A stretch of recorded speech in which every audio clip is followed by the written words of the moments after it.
Shoulders are complicated, and it can be frustrating if you're trying to build your shoulder stability and you don't feel like you're getting anywhere.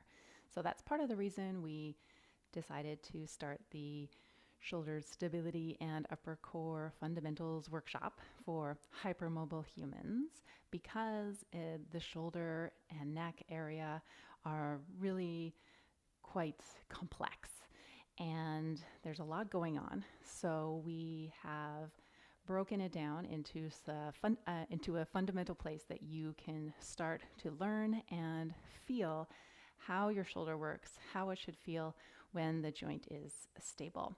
So if you look at this picture of the shoulder, super complicated.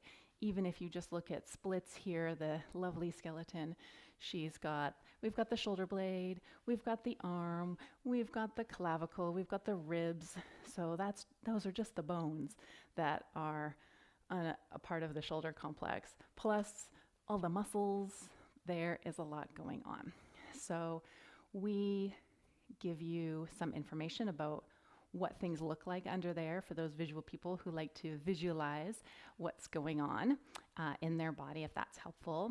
And we have two instructors, so myself, a Pilates teacher, and Paige, who's a physiotherapist and Pilates teacher.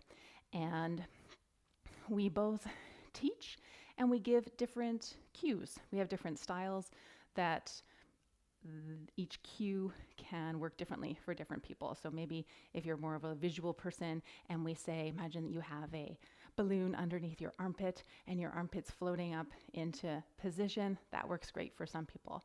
For other people, they liked more bony cues. So think of drawing your upper arm bone into your shoulder girdle. So things like that, different teachers, different cues to make the teaching more effective.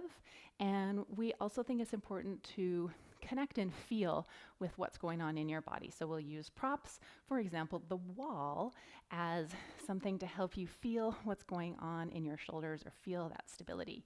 So you could find the placement of your shoulder blades and then move the arm and notice if your shoulder blade is moving or your shoulder is moving around. So we will help you think of ways and work on building your shoulder stability, including the upper core and the rib cage and all this complicated and fun stuff. If you have any questions, send me a DM or drop a comment below. The Shoulder Stability and Upper Core Workshop starts on September 13th. See you soon.